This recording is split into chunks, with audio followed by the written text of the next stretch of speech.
Action de condamnation sociale de la police. Sera-t-elle nécessaire cet hiver? Les Allemands commencent à se lever. Réussiront-ils à arrêter les crimes de leur gouvernement? À Leipzig, les marionnettes locales de la CIA interrompent la représentation du film sur les protestations de Maïdan en Ukraine en 2014.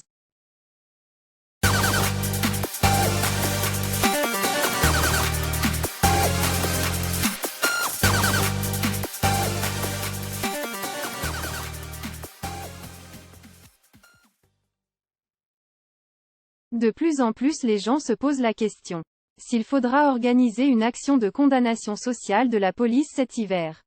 Les policiers ont juré de respecter les droits fondamentaux.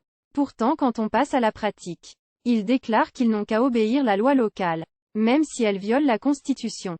C'est inacceptable. Ça veut dire qu'ils vont même tuer les citoyens, si tels sont les ordres. Le droit à ne pas être assassiné est un droit fondamental aussi après tout.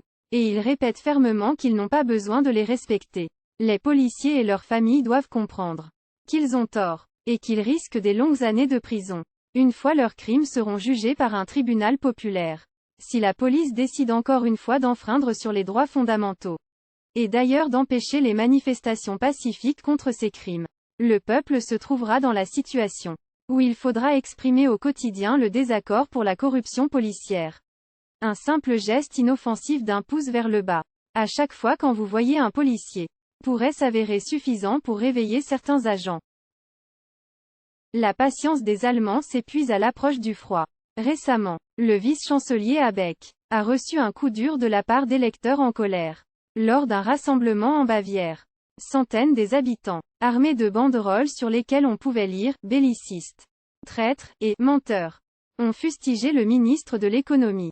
Mercredi, le chancelier Scholz lui-même s'est rendu dans le Brandebourg pour un événement.